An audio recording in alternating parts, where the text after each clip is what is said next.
وقت تھا وقت مسیحا، حیران ہوتا ہے انسان، آقا نے جو فرمایا من و ان پورا ہوا۔ جو مسلمان علماء تھے ان کی کتابیں بھری ہوئی ہیں جس میں وہ دعائیں مانگ رہے تھے کہ اللہ یہ وہ وقت ہے امت مسلمہ پر کہ وہ امام ضرور آنا چاہیے۔ دنیا کہتی تھی کہ دیکھو ہم اس شخص کو کیسے مان لیں، اب جب یہ ہو گیا لوگوں نے کہنا شروع کر دیا کہ یہ حدیث صحیح نہیں ہے۔ خدا عرش سے فرما رہا ہے کہ غلام احمد کی چائے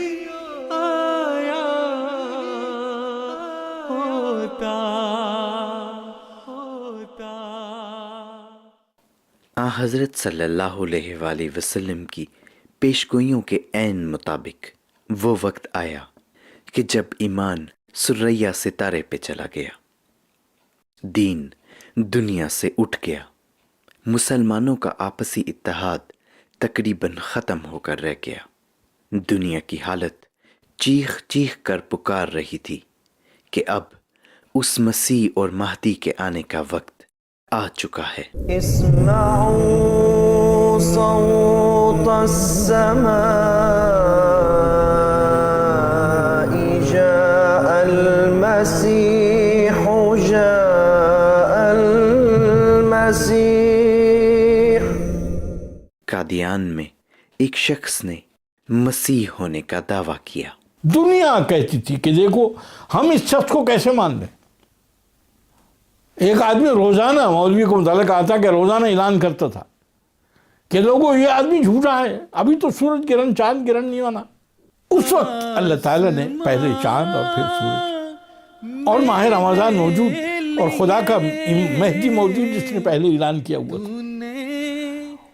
وہ مولوی جو گلیوں میں اعلان کرتا تھا کہ امام باقر کی روایت ہے سورج اور چاند گرہن نے ماہ رمضان میں، ابھی دیکھو بھائی یہ پوری نہیں ہوئی، جب یہ پوری ہوئی سنا گلیوں میں روتا تھا اور سر کو پیٹتا تھا کہ اب لوگوں نے مرتد ہو جانا ہے، اب لوگوں نے کافر ہونا ہے، دنیا تو مرزا کے پاس چلی جائے گی۔ اب جب یہ ہو گیا لوگوں نے کہنا شروع کر دیا کہ یہ حدیث صحیح نہیں ہے۔ کیا سورج گرہن اور چاند گرہن لگانا مرزا صاحب کے ہاتھ میں یا بس میں ہے یہ بات؟ ہوتا ایسے ہی ہے کہ جب اللہ تعالیٰ کا امام ابھی نہیں آیا ہوتا تو لوگ اس کی تلاش کر رہے ہوتے ہیں، اس کو ڈھونڈتے ہیں، لیکن جب وہ آ جاتا ہے تو پھر اس کی مخالفت کرنا شروع کر دیتے ہیں۔ جو سعید روحیں ہوتی ہیں اس کو قبول کر لیتی ہیں اور جو سعید روحیں نہیں ہوتی ہیں اس کی مخالفت کے اس کے مشن کو روکنے کے لیے کھڑی ہو جاتی ہیں۔ لیکن ان مخالفین کی کچھ پرواہ نہ کرتے ہوئے آپ نے اپنے مشن کو جاری رکھا۔ آپ نے اس بات کا اعلان فرمایا کہ میں حضرت اقدس محمد مصطفیٰ صلی اللہ علیہ وسلم کی غلامی میں مبعوث کیا گیا ہوں۔ میرا کام یہ ہے کہ میں اللہ کی توحید کو دنیا میں قائم کروں اور حضرت اقدس محمد مصطفیٰ صلی اللہ علیہ وسلم کی بادشاہت کو دنیا میں قائم کروں۔ میرا کام یہ ہے کہ میں اس ایمان کو دلوں میں دوبارہ زندہ کروں جو جس ایمان کے نمونے ہم نے صحابہ کرام رضی اللہ تعالیٰ عنہ کی زندگی میں دیکھے ہیں۔ فرمایا کہ میں اس لیے آیا ہوں تاکہ حقیقی معنوں میں مسجدیں آباد ہوں، وہاں جس رنگ میں سچی عبادت کرنے کا حق ہے وہ ادا کیا جائے۔ اور یہ معیار آپ نے اپنے ماننے والوں میں اس وقت قائم فرمائے جب کہ دنیا زندہ خدا کے کلام کرنے کا انکار کر چکی تھی۔ دنیا کہتی ہے کہ خدا پہلے جو ہے وہ بولتا تھا، محمد رسول اللہ کے بعد بولنا بند ہو گیا۔ لا حول ولا قوت الا باللہ۔ کیا کوئی ان سے پوچھے مولویوں سے کہ خدا کی کوئی صفت معطل نہیں ہوتی ہے، وہ خدا کیسا؟ حضرت مسیح موعود علیہ الصلوۃ والسلام نے نہ صرف یہ دعویٰ کیا کہ وہ خدا اب بھی بولتا ہے بلکہ عملی طور پر لوگوں کا زندہ خدا سے تعلق قائم فرمایا۔ کلات کے نواب کی مجلس عاملہ کے ممبر تھے محمد الیاس صاحب، اور بعض علماء اس کے ممبر تھے عاملہ کے۔ وہ کہتے ہیں ایک دن ہم بیٹھے تو جو عاملہ کے رئیس تھے انہوں نے باتوں میں کہا کہ خدا تعالیٰ جو ہے، اور لوگوں نے بھی کہ عجب بات ہے کہ محمد رسول اللہ کے بعد وہی الہام سلسلہ یہ ختم ہو، اب خدا نہیں بولتا۔ پیچھے سے ایک مولوی صاحب بولے، کہنے ہاں ایک ہیں قادیان شہر میں رہتے ہیں مولوی صاحب، ان کا نام غلام احمد، وہ کہتے ہیں خدا بات کرتا ہے، خدا بولتا ہے، خدا وہی کرتا ہے۔ محمد الیاس سب کھڑے ہو گئے، کہنے کہ پھر بتانا ان کا نام۔ انہوں نے پھر کہا کہ ہاں ایک شخص ہے پوری دنیا میں اس وقت جو کہتا ہے خدا بولتا ہے۔ انہوں نے وہ نام لکھ لیا اور شہر بھی قادیان لکھ لیا۔ جب وہ آئے وہ کہتے ہیں میں پوچھتا کلات سے ادھر لاہور، بڑی مشکل سے، ٹرینیں نہیں، جہاز نہیں، یہ چیزیں نہیں تھی، بڑی مشکلوں سے آتے تھے لوگ۔ خیر وہ مختصر کروں، بات لمبی ہوتی ہے۔ محمد الیاس صاحب آئے، کہتے ہیں میں نے پوچھا کہ مسجد قادیان پہنچ گیا اور میں نے مسجد پوچھی، انہوں نے کہا، تو میں نے کہا کہ مرزا صاحب کب آئیں گے؟ انہوں نے کہا بس اذان ہوئی اب آیا جاتے ہوں گے۔ کیسے مسجد کے سین میں کھڑا تھا، ایک نہایت ہی پیاری سے انداز میں کسی نے کندھے پہ ہاتھ رکھا پچھلی طرف سے، میں نے ہاتھ پہ ہاتھ بھی رکھ دیا اور پچھلی مڑ کر دیکھا تو حضرت صاحب کھڑے۔ میں نے کہا آپ مرزا غلام احمد قادیانی آپ ہیں جنہوں نے مسیح موعود ہونے کا دعویٰ کیا ہے؟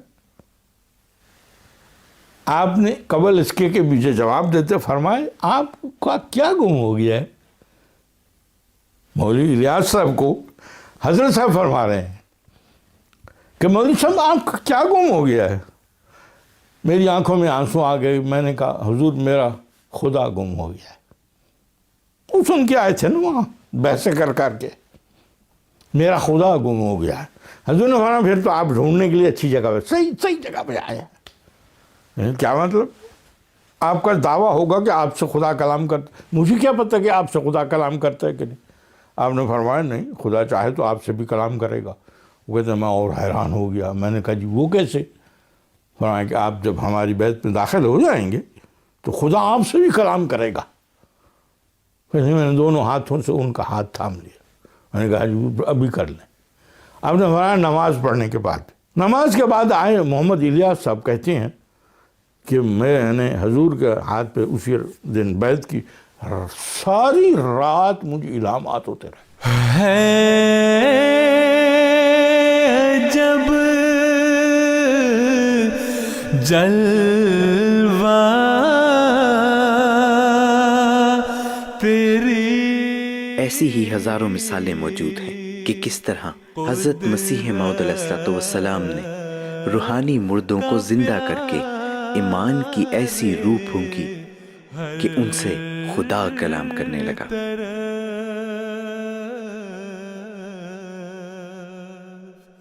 کوئی ایک اعجاز نہیں ہے، کس بات کا تذکرہ؟ قبولیت سے دعا کا اعجاز لے لے۔ شیخ زین العابدین صاحب کہتے ہیں میری بیوی کو 18 ہو گیا اور 4 بچے فوت ہو گئے، میں بیعت کی اور پھر واپس نہیں آیا، اس غم میں کہ چلتے ہیں حضرت صاحب سے دعا کرواتے ہیں۔ زور کا وقت تھا، حضور زور پڑھ کے دیکھا آ رہے تھے، جنہوں نے قادیان دیکھا وہ جانتے ہیں، مسجد مبارک کی طرف چھوٹی گلی ہے، اس میں آئے اور میں نے ہاتھ دست بوسی کی اور گلے لگا اور رو پڑا، اور ساتھی شیخ صاحب، حضور نے فرمایا شیخ صاحب کمال ہے، آپ بیعت کی اور پھر نظر نہیں آئی تو عرصہ گزر گیا، تو آپ رو کیوں رہے ہیں؟ میں نے کہا حضور میری بیوی کو 18 ہے، 18 ایک عورتوں کی بیماری ہوتی ہے کہ بچے فوت ہو جاتے ہیں۔ حضور نے فرمایا اچھا پھر کیا چاہتے ہیں، چاہیں نور الدین صاحب سے کچھ علاج وغیرہ دوائی لے لیں؟ ان کا نہیں حضور آپ دعا کریں۔ اب گلی میں کہتے ہیں شیخ صاحب کہ یہ شیخ صاحب نے خود الفضل میں لکھا ہوا ہے، یہ واقعہ ہے۔ حضور نے کہا اچھا ٹھیک ہے پھر دعا کرتے ہیں، آپ کہتے ہیں دعا کرتے ہیں۔ میں نے ہاتھ بگاڑتا ہے، حضور بھی زور کی نماز پڑھ کے سردیوں کے دن باہر آئے، 10 منٹ گزر گئے، 15 منٹ گزر گئے، 20 منٹ گزر گئے، اب حضور آمین نہ کرائے، اب حضور کو کون کہے آمین؟ کچھ آدھا گھنٹہ سے زیادہ گزر گیا، میں نے میں پیچھے دیوار تھی ٹیک لگا لی کہ حضور مجھ سے زیادہ بوڑھے، میں تو جوان آدمی، اور میں اپنے آپ کو کہہ رہا تھا، کوستا رہا تیرے 4 اور مر جاؤں اللہ کرے، حضور نے تکلیف دی تھی تو آ کے